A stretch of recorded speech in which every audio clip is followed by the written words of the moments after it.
I think your analysis was very straight line. History doesn't run in a straight line. Kid, you cannot tell your neighbor he is stealing ducks when you are stealing fowls. As High Commissioner, I was wrong. As Rajendra Bissessar, I reacted naturally how any person would have. I did not come here for that kind of abuse. I did not come here for that kind of abuse. If you're going to go down that road, I'll walk off. But it's all okay once they're talking. If they were talking, I could not have been here today. You got ADHD. I ain't got nothing. Calm down. I think I've done enough in terms of taking our team out of trouble from losing. Come on, Lou Taylor. You got script. I'm reading the script now, and the first person that comes to my mind to play a detective, Yes, but the an Guyanese critic. erratic Mikhail detective, Rodriguez. is Mikhail Rodriguez.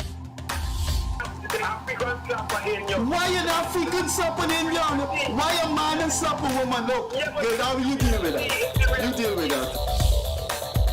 We must encourage platforms like this because it brings together different people and allows for discussions to take place in our country on a multiplicity of fundamental issues. Gildarie, you apologizing for something you think I did is wrong. I don't want you to do that, and you should not have done that.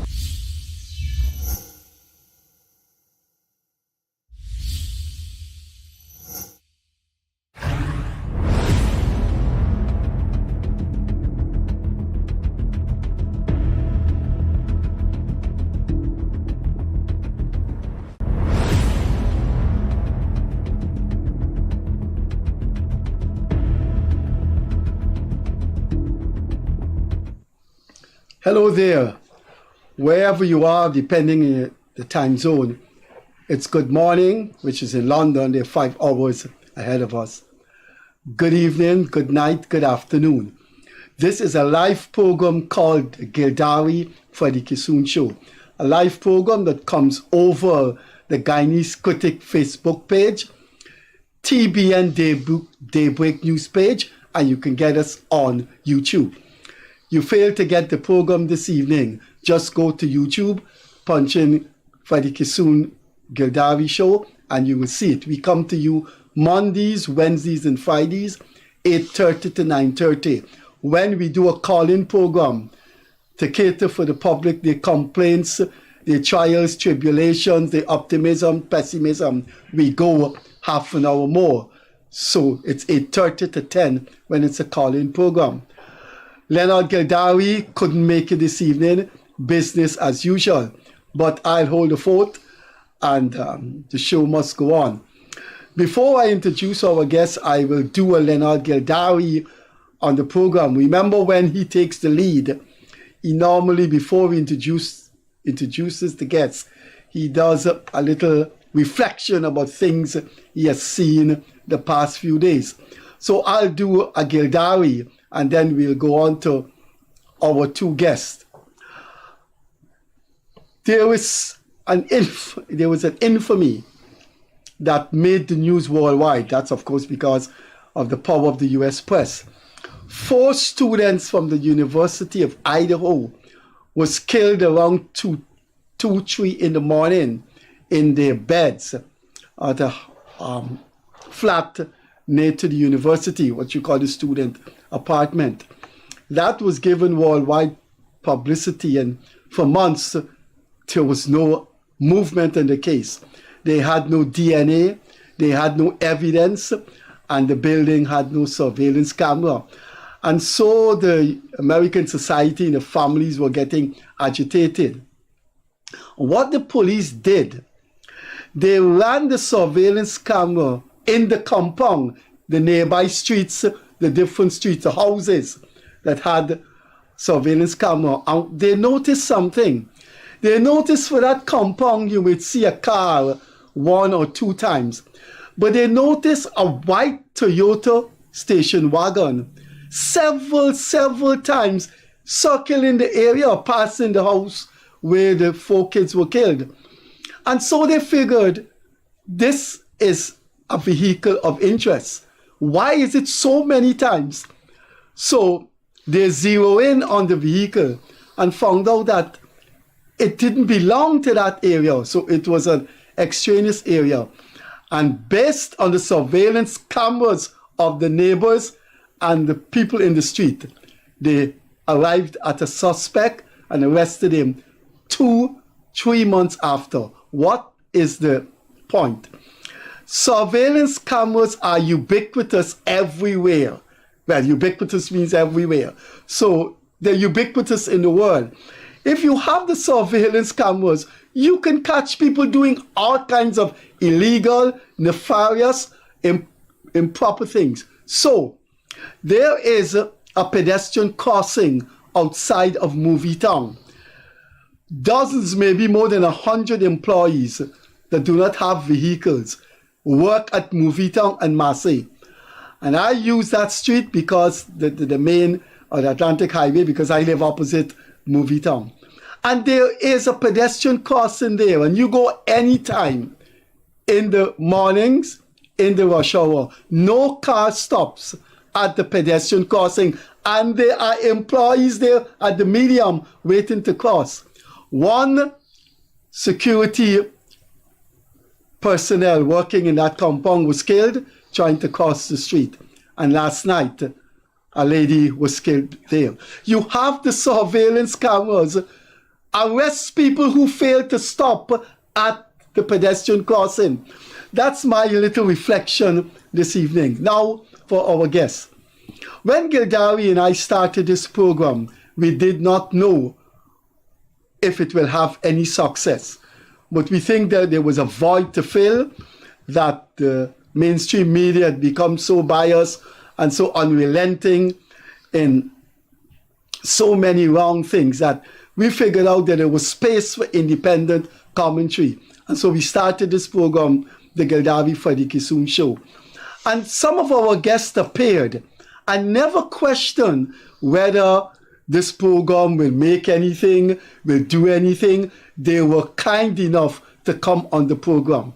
About 9 months ago, 2 of our guests appeared on the program, and we were happy that they were here. And when we look at the number of viewers, it was quite astonishing, seeing the program had just started. As gratitude, we would like to bring back those guests 10 months ago, 9 months ago, that bore up with us. 2 of the guests that were gladly accepted our invitation are here this evening. One of them has more than 50 years experience in political activism. I say that because we were students together at the University of Guyana in 1974. I was doing history, he was doing sociology. I have known him since then, and together we've been active in politics. The other guest has been a personal friend of mine for the past 30 years. I knew him taking my shoes and my wife's shoes to repair at the Foreman Shoe Factory in Tiger Bay. And we've been friends since then. Both of them have been very, very active in politics. One of them, Rajendra Bissessar, was a youth leader in the youth arm of the PPP, and then graduated to the parent body of the PPP. Then when the government changed in 1992, he worked at the office of the president. The other guest is foundation member, not founding member. There's a difference between founding member and foundation member. Foundation member is one who would be there soon after the beginning. And that is Michael Carrington. Michael Carrington has been a foundation member of the AFC, has represented the AFC in Parliament, and has been a long-standing executive of the AFC, like Rajendra Bissessar. Those are our 2 guests this evening, and there's so much to talk about. One is the AFC is now pulled out of the coalition, and we think the fact that they're no longer executives in the AFC, well, Carrington will explain his position tonight, but Rajendra Bissessar has long left the AFC. So, ladies and gentlemen, for the gratitude of the Freddie Kissoon Gildarie Show, we welcome 2 of our guests who appeared on this program about 10 months ago. Rajendra, it's nice to have you back. Thanks for accepting the invitation. Rajendra. we'll start alphabetically. We normally do that to avoid controversy. B is before C. So we'll start with Bissessar. Bissessar, I've always called you Bissessar since at UG. So I'm not going to call you a ginger. I've always called Gildarie for the 15 years I've known him. Bissessar, you have seemed to have mellowed in a very, very strange way. You were one of the negotiators of the Commonsburg Accord. That's the document that brought in the coalition with the AFC and APNU. You negotiated that important historical document on behalf of the AFC, gathered endless nights in different rooms, working out what this coalition will be like. And when the coalition came to power in 2015, mysteriously, disturbingly, for want of better adverbs, you couldn't get any kind of job with the government. Now that is unheard of. You negotiated this coalition. A whole set of AFC people, like at that time, Dominic Gaskin had no university experience. He became the Minister of Business. Knowing you in 74, and you were quite aggressive on campus. I remember you lashed someone with a wood on campus. I think so. I got lashed. You lashed people. I know you lashed someone. Someone like you should not have kicked out David Patterson, Cathy Hughes, Dominic Gaskin, Trotman out of that building. Who were these people compared to your 50 years of activism? Something happened to you there. In fact, what happened? I was the only one who was a negotiator in that accord that was not accorded a minister position. Actually, every other one got or became ministers. The reality is I was unanimously selected by the AFC leadership, and Carrington is there to verify that. It was proposed that Noel will be the senior minister, and I will balance the slate, so to speak. So I'll be the junior minister of agriculture. And that was one of the ministry slated by Granger himself. He named 3 ministries. No, let me cut you there. I know we've been through that before. I can remember what some of my questions were to you the past 10 months. I want to reshape your answer. When I can't reshape your answer, I will attempt. I want to know why this big and bad UG student, that you fighting for the PYO, you were really aggressive in the 70s. I don't think Carrington, I don't think the thousands of viewers will know who you were in the 70s, but you were at the forefront protecting PPP rights, and I insist that you were very aggressive. When these ministers were named, you should have knowing you, there should have been a tsunami in the AFC headquarters, man. Well, what can I say? I personally, when I went over to the AFC, made no demands. And if I wasn't given the minister work, it was fine. I still have to do what I have to do. Well, where was the aggression that I knew in the 70s? My aggression was never to fight for myself. My aggression was never to fight for myself. I was marginalized by the PPP also. I never fought the PPP because I was marginalized. I never went to press and said, why would I didn't get a position? So I was never aggressive in terms of battling for my own rights. In fact, my rights always came second to the working class people that I always represented. So that was it. But I think I will tell you this much. They made a mistake, and I don't know why Granger did not conform my being the junior minister. And I think they suffered for it because Noel Holder was an incompetent minister. And that's one of the reality. Well, I think human emotions are quite different. I know people fight for other people, but that was such an absurdity that you take a man without any kind of qualification and make him the minister of business. And you have you with a degree in sociology, a degree in law. Anyway, my good friend Michael Carrington, I'm on to him now. Michael, I can say this to our viewers. For the time that I have known you in the AFC, you've always spoken your mind, always, and you've got into trouble for that, and you have rallied. I know you were never a sycophant in the AFC, and I know you spoke out. I want to believe that, Michael Carrington, your time with the AFC, I think, has come. I knowing who you are, I can't see what is it that you could expect from a body like the AFC that has become unhistorical.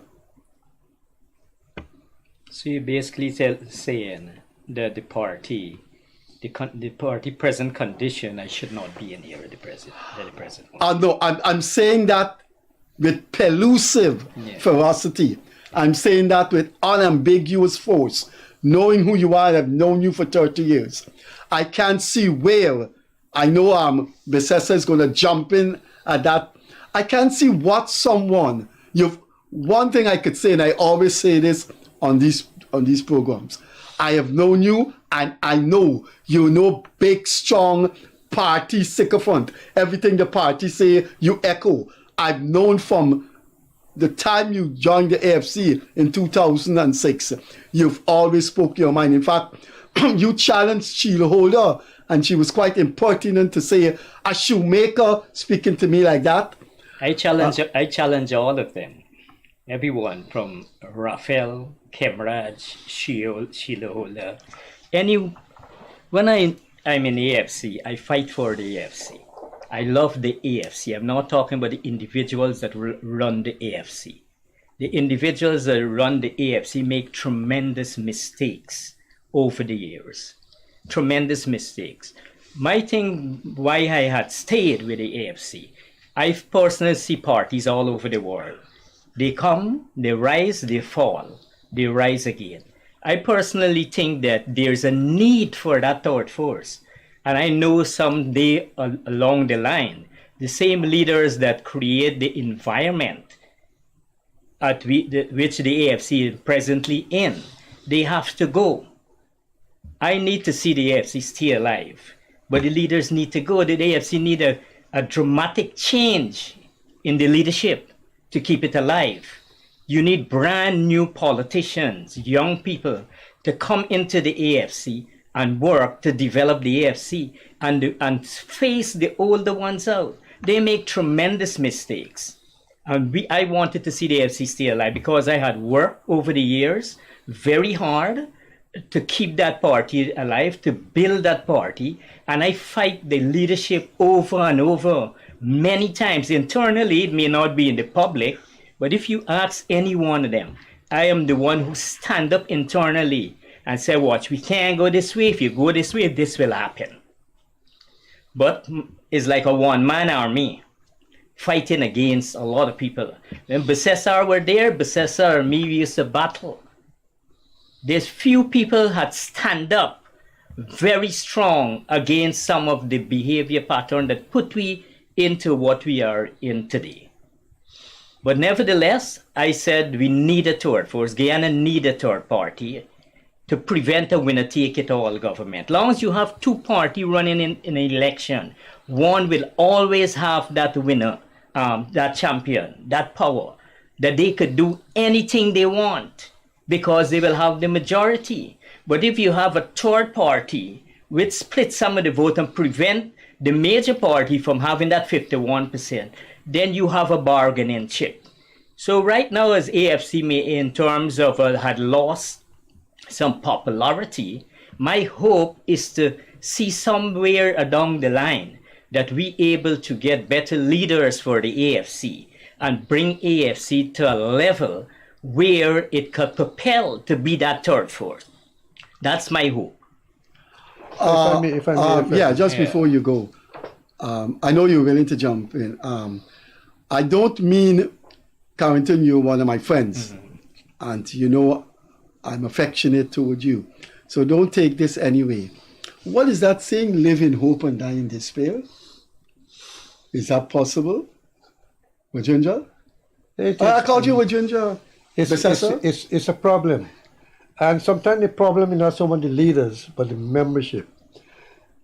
We have a problem in this country where our people, we tend to, it's like this colonial mentality. We look up to bosses. We look up to leaders. And you know, when there's election, I wrote to the press, and I appealed to the members of the AFC not to vote for the leaders, especially if they're in government, if they're ministers of government, and then you vote for them to lead the party, then they know the party cannot hold the government accountable. And this is the same problem with the PPP and the PNC. Our people, when we go to vote at Congress, the first people we vote for are the leaders. We vote for the leaders first, and then we think afterwards who we're going to vote for. So we take the leaders of the government, they became popular, so we know them, so we vote for them. So they control the party, they control the government. So who's going to hold anybody accountable? So I wrote and said, keep the leadership, those leaders out. A second-tier leader should take over the Alliance for Change. I will also like to say this. One of the problems when you talk of third force, the betrayal is great. The leaders of the AFC betrayed the principles that we stood for. There's no question about it. They got minister work, and the minister work, they didn't want to give it up because it was clear if the PNC did not adhere to what the principles, we were supposed to be the balancing force. We should have left the coalition and be independent in Parliament. We could have gone back to the next election and probably won the plurality. But they were ministers and they didn't want to give it up. So I am going to appeal to the people of this country, even as you go to elections for your own party, PNC, PPP. You cannot keep voting for the leaders. The leaders, you must assess the leaders' performance. If they don't perform well, they must be thrown out. And with regard to Carrington, I refuse to stay in a party that contradicts my principle. And I've historically demonstrated that. When the PPP became corrupt, I said, no way, I was first assistant to the president, I had a big position. But I will not associate with a party that became corrupt. So I went against it and I got terminated. I will not associate myself with a party that breached the principles, and there's no way to change it. When you talk of a third force, the AFC, to my mind, is waiting for somebody who people can trust. Take Schumann. Take who? Schumann. Lennox Schumann. Lennox Schumann, yeah. They got a seat. He went in there. And he suddenly got advisor work and he got whatever. And then I couldn't differentiate him from the PPP. So I was wondering what's all this talk about before. So here again, it's making it difficult for people to want to trust. And people cannot come from the top like this and impose themselves. I will say something like this. Somebody like me, as you know, came through the ranks. During the 6-week strike, I was in the fields every morning, 4 o'clock. I got terminated by the PNC. I went to teach at 8 o'clock, but every morning, 4 o'clock, I was organizing the work. I'm a working class person. I am way at the bottom. I worked my way through, and historically, I have sacrificed my own personal self for what I believe in, and I've demonstrated that. People want to see something like that. If you say something, you must follow through. If you declare these principles, you must follow these principles. And this is where a lot of the leaders of this country have failed the people of this country. It is difficult for now for people to really trust the AFC. Given one of the greatest betrayal of this country is the AFC leadership. And the members are like sheep, just like the PPP members and the PNC members. We vote back for these people because they're leaders.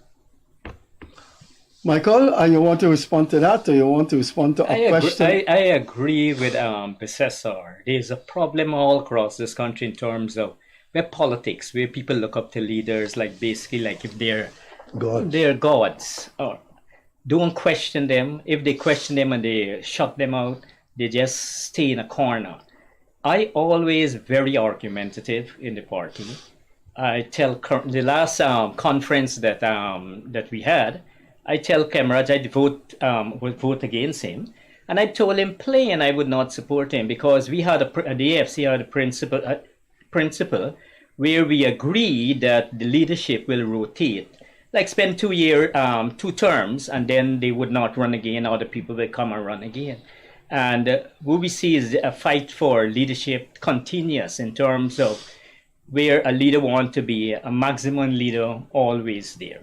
And they will do things. They will do things in basically within the party that sideline anybody who look like they are coming against them. Not coming against them because you want to get rid of them, but coming against them in a way that you wanted the party to propel and develop. You can't get one set of people after 15 years there in the party because they were able to find some way or the other to manipulate and to have their people in terms. We have what is called a system where they have the delegate system.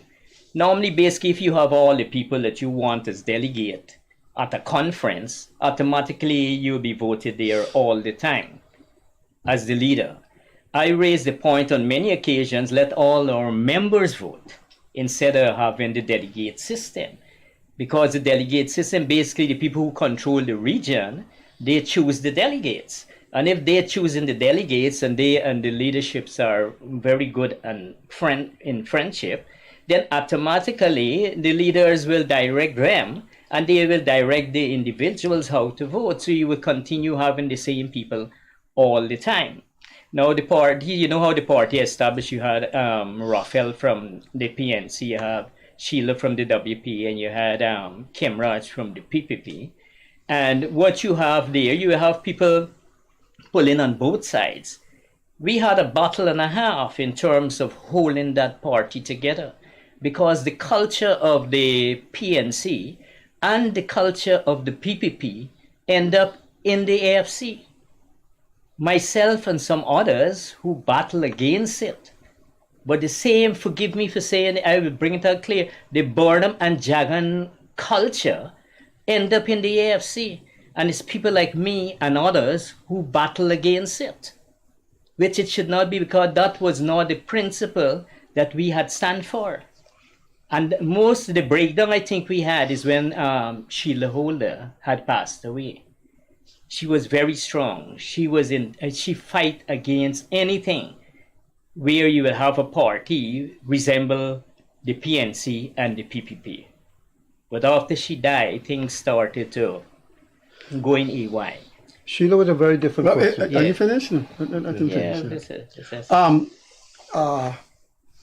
Before you pick up, well, you want to pick up on, I wanted to ask you something. I was saying Sheila was a different person. I had conversation with her. She listens. Yeah, and this is a failure of all the leadership of all the parties. It's somehow or the other, when they become leaders and when they become ministers, they behave as if they have the repertoire of all knowledge. They don't listen. When you try to tell them something, they try to convince you. I will have to tell them, look, you are making the decision. Listen to what I have to say and do what you have to do. But you don't have to convince me because I don't have to make the decision. So some or the other, and we cause it too, because we, as he said, as Carrington said, we treat them like gods. And so they tend to behave like gods. So what I would like to say is this at this point in time. We have these parties, and as was pointed out, the attitudes are there. We need to have a third force. We need to stop anyone. I don't think the PNC can even make it. In the past, there was a possibility for the PNC to scrape in. Right now, because they're in self-destruct. We don't have a proper opposition. We don't have a meaningful opposition at all. The PPP can do whatever they feel like. But in any event, they have the 51%. They can do what they feel like. I am saying to you, this country needs, as Carrington said, a third force that can stop this majoritarian rule. To stop the majoritarian rule. And so the people of this country, a lot of them are saying we need a third force, but they have this feeling that because of the AFC, people would not vote for a third force. But definitely there is a view among a lot of people that they need this third force. And I will suggest to the people of this country, it is time for us to create a balance, as Carrington said. We cannot allow the majoritarian rule because one, they have 51%. You have a budget, you have the opposition. For Christ's sake, listen to what the trade union have to say. Listen to what the private sector have to say. Listen to what the opposition have to say. Be inclusive, include something. nothing is included from what people say. Whatever they say, there's a debate, and they do whatever they said in the first place. They don't adjust it. They don't listen. So we need, I'm making this appeal to people, we need that.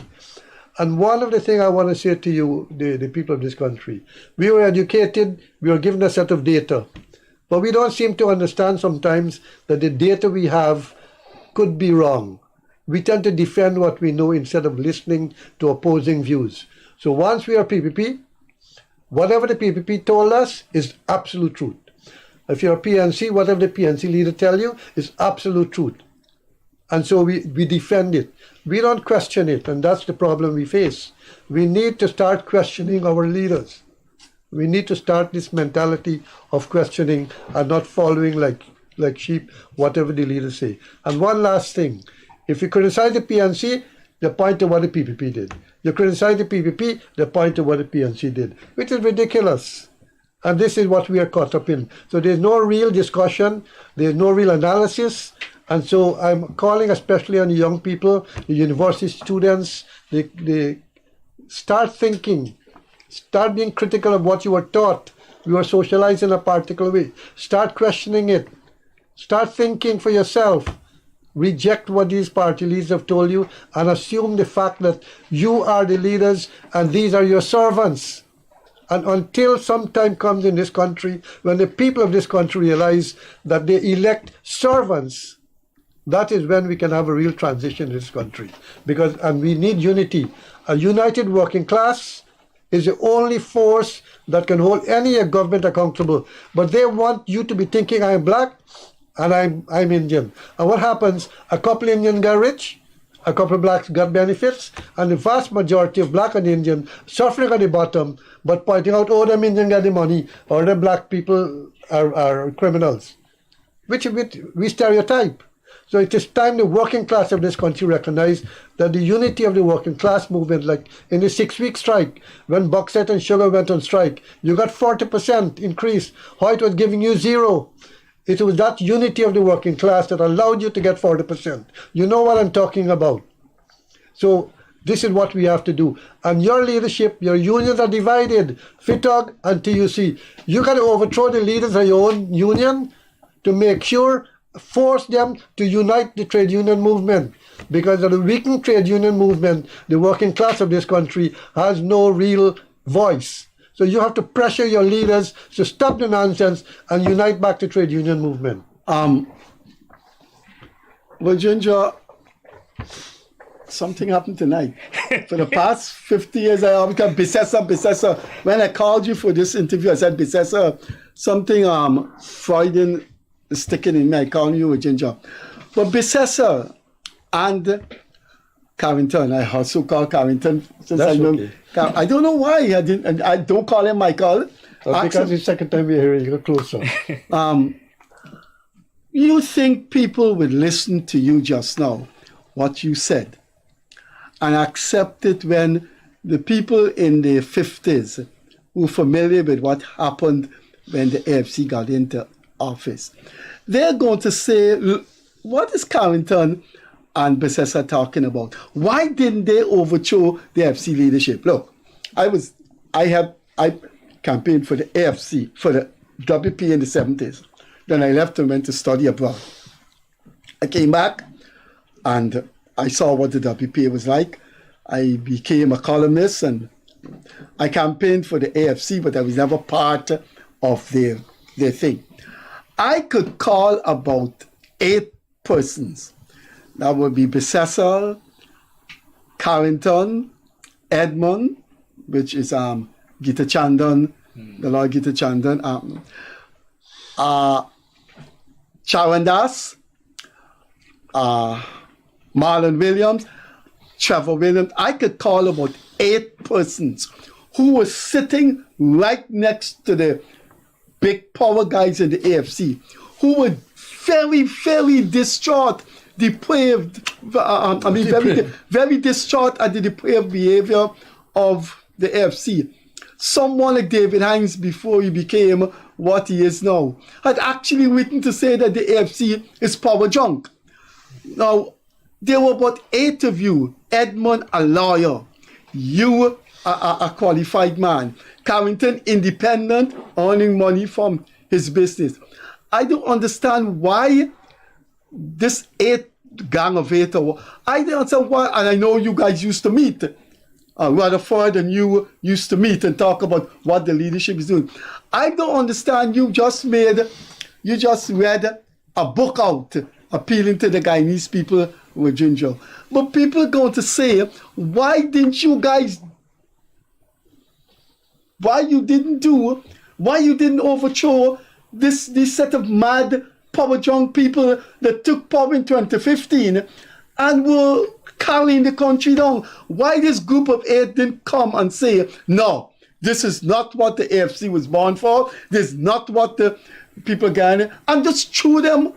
Well, the fact is, I was thrown out of the executive. So why you didn't throw them out? It goes back to the point I was making earlier. And I want Carrington to come into this. It go back where the leadership vote. Look, there was forcefully the gang of eight come together and push them out the building. We weren't in the majority even. Tell the Guyanese people. The last time when they had the executive meeting, and I was not in the executive, the executive met, and we had taken, I think Carrington was the one who introduced a motion in the... To increase the management committee. To increase the size of the management committee to X amount that will have given... From 6 that would have to 11. reduced the ministers to a minority actually, because you had 6 ministers, and if they were there, we still had 8, as you said, right?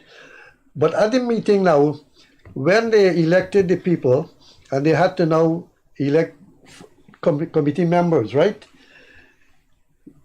Mr. Trotman got up and nominated, right away he nominated 2 persons. So when the minister nominated 2 persons, and I took them on, when he nominated 2 persons, nobody wanted to nominate against them. When they tried to nominate more, they maintained that this was supposed to be the size of the management committee. So when Carrington tried to tell them, they refused to listen. So they reduced back the size of the committee. So when I told them afterwards, I was communicating with them via the same WhatsApp group and so on. So I told them, you're wrong. They said now they're going to co-opt people, bring in people. They're going to vote at the committee level to bring in people. I said, that's illegal, because it is the executive that has to elect. You cannot, the baby of the executive cannot now elect the remainder, And so that is how they manipulated at that point in time.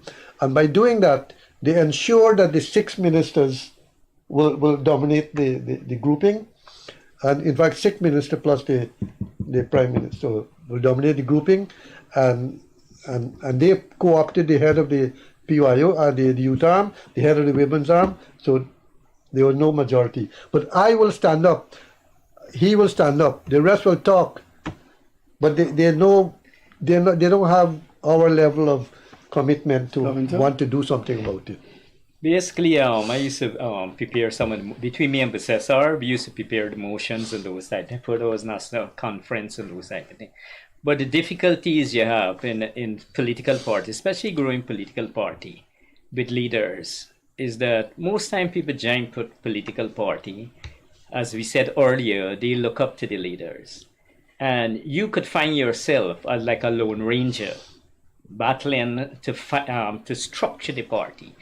We start very early in trying to structure the AFC since about 2007, when I got into the party. 2007, they had at the time, I think was Lindsay Vogelson Harry. He was one of us. They had Steve Wright Benjamin.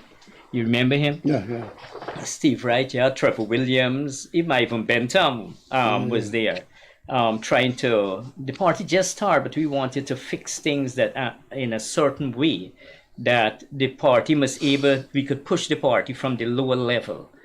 But what we find, it was very difficult to build that team, that particular team, because of the politics, because the guys them up top know they were good in terms of how to move things around to make you look bad. Because for me, most of the time I win executive in terms of the party. I had never campaigned, but the members know fully well what Carrington always fighting for this party. So they always vote for me. I went in the executive for a long time. This last time here, I'm not inside the executive. I know they conspired against because you. they had a I big know- war against I know me. everything that because happened. the problem Those that people happened, are evil, man. the problem that happened is that after the election, I asked question. I asked a lot of questions after the 2020 election. Until to today, I never get the answer. I enjoy reading Nigel recently because the big article that he had recently in there. I don't know if you read The it. way forward? No, not the way forward. They have an article with Nigel out there. Very, very good article. And it actually tell you what actually take place from since the 60s right through to after 2020. Right? So I had Where can we get that? After the show, can you tell me that? Yeah, I could send it with you. It is all around. It's on the net. But you tell me how to get it. So I battle right through. So after I battle against them, I tell them very plain. I like to be very frank. I would be truthful to the Guyanese people. GCOM is the authority of election. GCOM is responsible to have a free and fair election. If you do not have a free and fair election, it's because of the total failure of GCOM as an independent body. GCOM, after a recount, stated that you had lost the election. You take up your seat in parliament because you lost the election, whether it's opposition leader or whatever. We accept, by taking up your seat in parliament, you accept that you lost the election. You wouldn't find me going around telling people that we win the election and who Tom, Dick, and Harry robbed me when I cannot produce any evidence. I am not going out there to lie to the people of Guyana. GCOM is the authority. GCOM declare after a recount that you had lost the election. Move on. I had a battle. I said, oh, watch. We join a coalition to go into government. Any party that join a coalition, when you go into government, after you go back, when you lost the election, what you do? You go back to your base. You don't live forever in a coalition. You go back to your base, your work, your ground, and those type. You go back independent then. You work your grounds, and when election come, you decide what you will do again. If you will work with all the smaller parties, if you will go back with APNU or what, but you do not stay in the coalition forever. And then in terms of telling people basically what you still win the election when you are out of government and you lost. You do not try to be Mr. Trump. You understand? So there were a battle after the election. I tell them, let us apologize to the people if we had done anything wrong. Let us move forward. Let us rebuild the AFC because mistake had taken place. Mistake had taken place in government. A mistake had taken place after we become with the government. I learned long now that party rise and fall, right? But party need to stay alive. The PP were in government, then they were out of government. The in government, out of government. The PNC is the same thing. So, but let us build the party. Let us work. For instance, Bissessar and many others who may leave the party and they go on their way. We had not go and engage these people. These people may write one or two vexatious letters and all kind of thing, but we had not sit down with them and say, watch, we know you work hard for this party. We know things went wrong. Let us work together to rebuild the party. We are sorry, we apologize. So my thing, why, as you said earlier, I stay with the party. I have a lot of hope. Wanted to see the party, the AFC, which we had worked hard to build over the years, stay alive. I will still like to see AFC stay alive. I will still like to see even the WPA alive and the UF. We need these smaller parties to grow, to take up seats, whether it's a 1, 2, or 3 seats in parliament. To take up those seats in parliament to prevent that winner take all, which will grab all of our money that coming from the oil and spend it as they feel like. I want to, these programs, I believe these programs, 40 years from now, when people are writing books, I just left a book launch by Dr. Mark Curtin to come here, and he gave me an autograph copy of his book, Brazil-Guyana Relation, A History. And he implored people to do research and write. And I believe 40 years from now, when people are writing about the history of Guyana in the 21st century, and these programs here will be consulted. I want to tell our viewers something about you and Bissessar. It's the intervention of a lighter mood, but it has a serious basis of how people, working class people like you guys, could fight for a party only to find the elites take it over. I'll give our viewers 2 incidents, respectively, one concerning you, one concerning me. You were such, Michael Carrington, you were such a soldier for the AFC, that every time we go on a campaign, looking at my time, I got to go back home, I have to drive, and we will be far off village, and our pass, the meeting is finished, our pass, you're still there. And I remember on 3 occasions, I got so annoyed that I said, Carrington, I am leaving because you just don't seem to want to leave.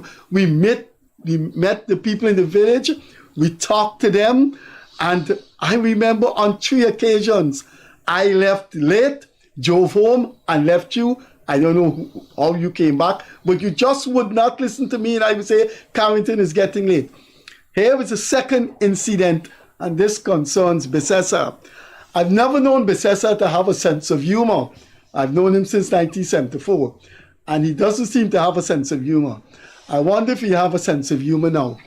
But it just goes to show how people, the working class people here, contributed to the AFC success. And look what happened to them. We were going to address a meeting in which Bissessar and I were speakers. The village in Barbies has a Dutch name, Good Bananin, something like that. But we call it Good Banana Landing. So we are going to be public speakers. We're leaving the AFC office, and I prefer to have my own security. Bissessar said, will you bother with security? This guy driving me, let me show you what he has. This guy is a businessman. He has a big gun, which is a registered gun, and he had a long knife.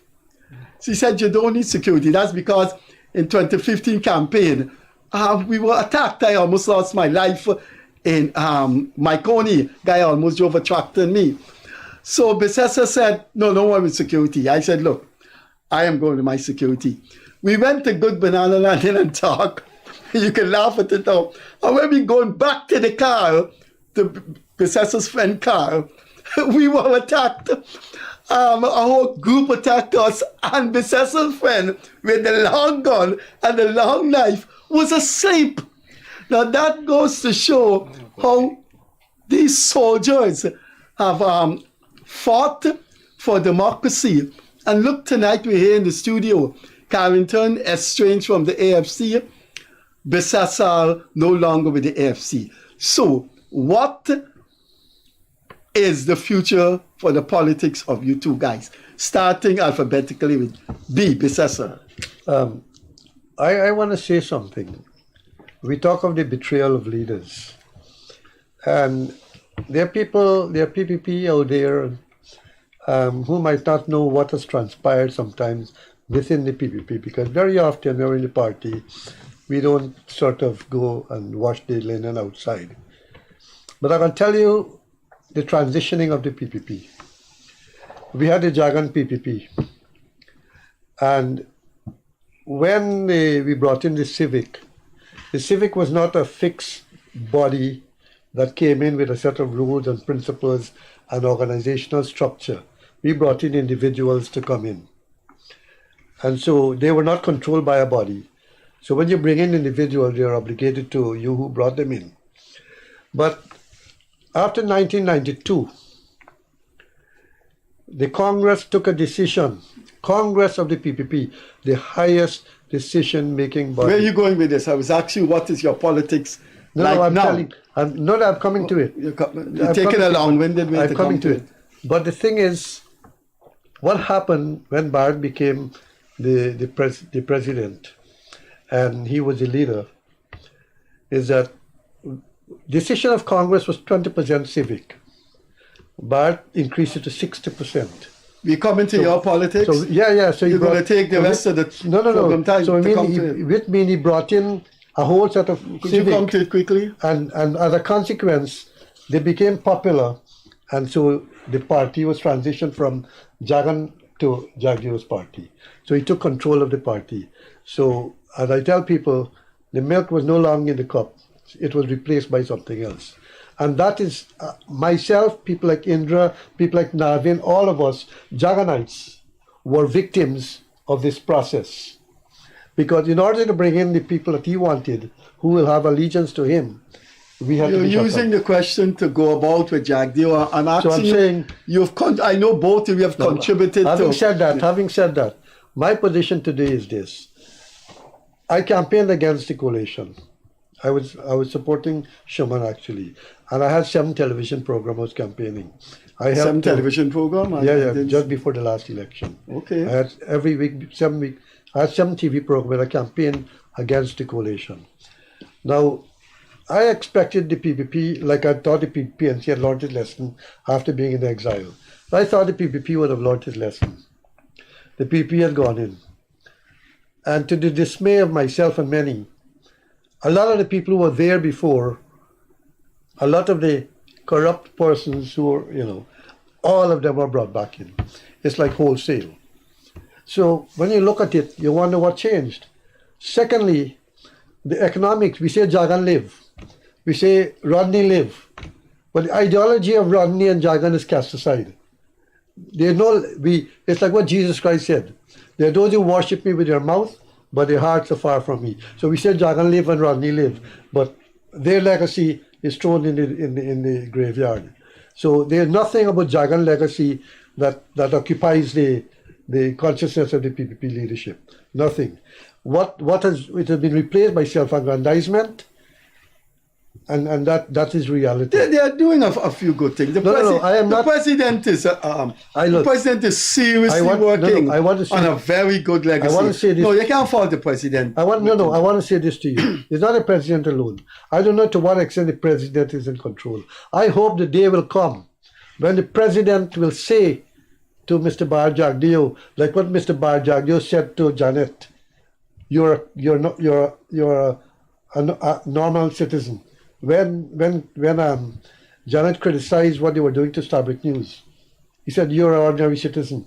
And it was Janet who manipulated to allow Bar to become president of this country. And he told her that. So I'm hoping someday... No, but this is in the past. You can't fault President Ali. Look, I am saying we are pursuing neoliberal economic policy. I don't think he is. I don't think he's from that old mode. I'm not blaming the individual. I don't think he's from that old mode. The PPP is following... He's doing good. The PPP is following neoliberal politics, neoliberal economics, and a lot of people understand that.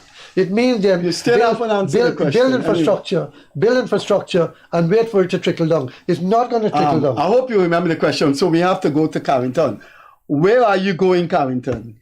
Well, I'm going somewhere where the politics is concerned. I am not gonna drop my my guards in fighting.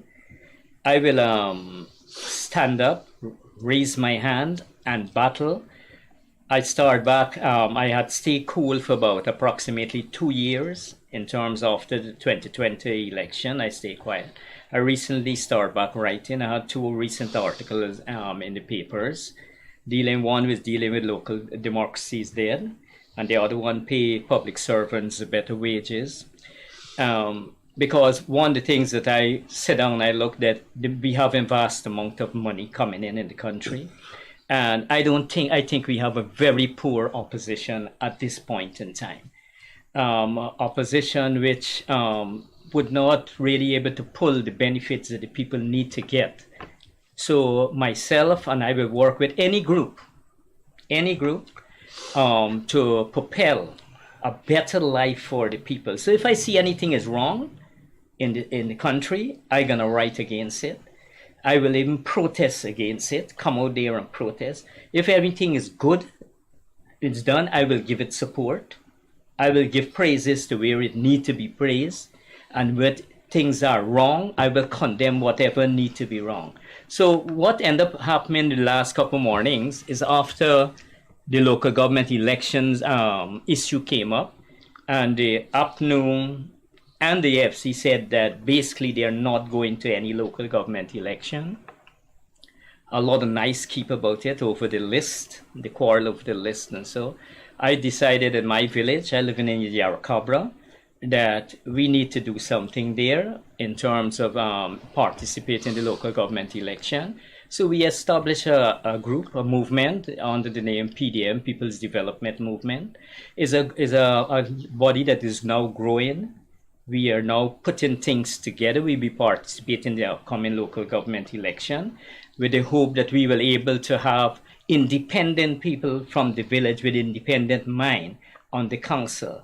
Because one of the things we didn't want to take place in the village where you have this PNC and this PPP and the battle like we're taking place in Parliament end up taking up place in the village. So we need this, as I said, this wedge between the two forces that are there. So we are working in that way, and we were able to push and have things done. Because since the PDM established and start writing and having discussions and all kind of thing, what we end up saying is that we had the president run into Yarracabra, we had ministers, the commissioner of police. We just have the announcement, and it was in the newspaper, we were getting about 8 roads done.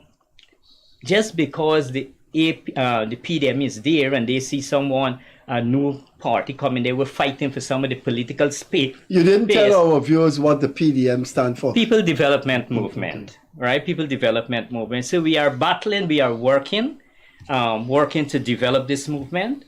And it's not a national movement, it's strictly for the village. And by now, an election, whatever take place after the election, because the area is basically, majority of the votes in that particular area, the last election, APNU had got 5 seats, the FC had got 1, and the PPP 2 seats in that particular community. And that area, if people don't know, the Yarracabra area, the whole highway will see massive development next couple mornings. It's going to be the second city in Region 4, that whole area. So a lot of development will come in, and we need to have a voice in that area. Time, when you sit down here, the time disappears. I want to ask the two of you the same question. And bear in mind, we just have 3 minutes more. There is a civil society group that I am not too fond of, named Article 13. But I'm fond of one of the players in that group, Jonathan Yearwood, because he's like you, very independent. He sat here and he criticized the government. And I said to him, if President Ali was to reach out to this guy who was quite active in fighting against rig election for the 5 months, and everybody knows that he was attacked by Carl Joseph, he was arrested. If the president said to you, look, I think there's space for people like you, would you work with me? He said, yes, he would accept an invitation, but he'd like to be independent. He don't want people giving him this and that. If the president says to both of you, and you have long political history, man, very long. I mean, a lot of people come up. I mean, I am a dinosaur. I am old enough to know I've known you. If the president, and I have to say this, who vex, I'm saying this unapologetically. There comes a time when a man, a woman want to change things. People are not harm. People are not blobs of protoplasm where you could just mold them. If President Ali says, Carrington, I've known what you have been through. I know how you contributed to Guyana's patriotism. Bissessar, I know your background, etc. Could you come and work with the new dispensation that I had? Quickly, alphabetically, Bissessar, what would you say to him? And let me go to my mango pelter. At this point, just quickly, one minute. At this point in time, I will say no. You would say no? I will not accept any position because Sherman went there and he hasn't changed anything. My position is that the type of policies can benefit Guyana. It does not benefiting that 40% of poverty that we have at the bottom. You don't go around sharing money like this, and there's corruption. The corruption of that sharing out was immense, and this is widely known. I will not want to associate with that. They do not listen. I was with them, in the PVP. I was with People them. change anyway. Even now, I wrote letters to the press about education. 14 subjects in Form 1 is ridiculous. No one listens. I wrote a letter. We're going green. AirJail is taking out the grass on the East Coast, putting concrete. Unnecessary infrastructure at this point in time. Going concrete. So you're saying if the man asks you to help, no, to contribute in some way, you would say no. I will increase. I will be increasing my political work. I'll be writing to the press, giving advice. I will write what I see going wrong, and I will try to, and they can follow. They can listen to it. I don't have to be in there. I will be writing to tell them what I see going wrong and whatever. And at this point in time, you ask me what I plan to do. I plan to become politically active, and I plan to try my best to ensure that the next election does not produce a majoritarian government. Carrington? Well, if I had wanted to join in terms of the government, I could have done it a long time. My interest, I believe in being outside.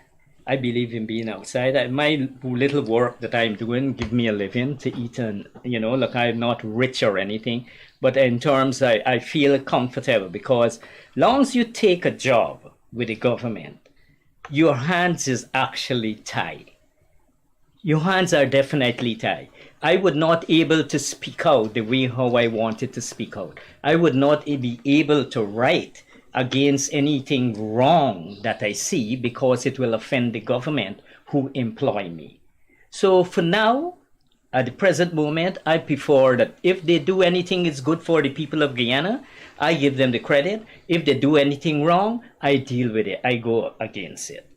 I wanted to see this country. This country is a very rich country, and was a rich country a long time, but just bad management over the years. I need to see our people able to get the benefits, better education, better health service, better housing, and everything for our people. And not the wages that you get today. The people need at least the lowest, at least $5,000 a day to survive. Just you break, with a Scarlet Granger, just you break that money, the money done. There's a lot of hardship. Whilst you have about 10% of people making a lot of money, the majority of East Indian, African, Amerindian, all the race, feeling the blunt of it. It is tough. I have a little business, and I just feel the blunt of it in terms of the hardship with taking place here. Guyana money had devalued not against the US, but it devalued against itself. It does not have the value that it had 5, 6, 10 years ago. So we have a big problem here. We need to deal with the poverty that taking place. We need to find a way to create jobs for these people, value-added industry. We need to educate, train our youths. We produce wood, and we hardly have big training session in wood products, right? My field of work that I do, shoemaking, the whole world have 7 billion people. 7 billion people got to wear shoes, bags, and all of those things. You haven't made that shoe that you promised me. No, I never made it. And I said I will pay you. Yeah, I never made it. I will pay you. Look, because I don't want your pay. Our time has come. Just it got to be very brief. Very brief. Yeah. But you never brief. I'll show you one example. Let me come to you. I have a lot to say. We have a lot to say, but there's one issue the operators have to go home. There's one issue that suggests my problem with the government. There was a release in the press, a press release by a company, DEPCO, that said they had $4 billion, which was to be utilized to build a refinery in Berbice. They had an MOU, they had a provisional EPA, a lot of money was spent to develop the project. The very next day, Mr. Vice President went on video and said, "What? That's nonsense, that's nonsense. You're all going to introduce him to the leader of the opposition." I mean, what kind of leadership is that? What kind of response is that from a government? All right. Come on. He wants a 30,000. I don't think. Okay, we gotta go. But I don't think both of you have seen if you can contribute to Ali's direction. I mean, even if the man reach out. The fact is that he has not called us. So why are you talking about what hasn't happened? I don't know why he hasn't called you. Exactly. So your point is moot. No, it isn't moot. He hasn't called us. He can't pick up the phone and call you. Well, who must call us? There has to be some kind of engagement.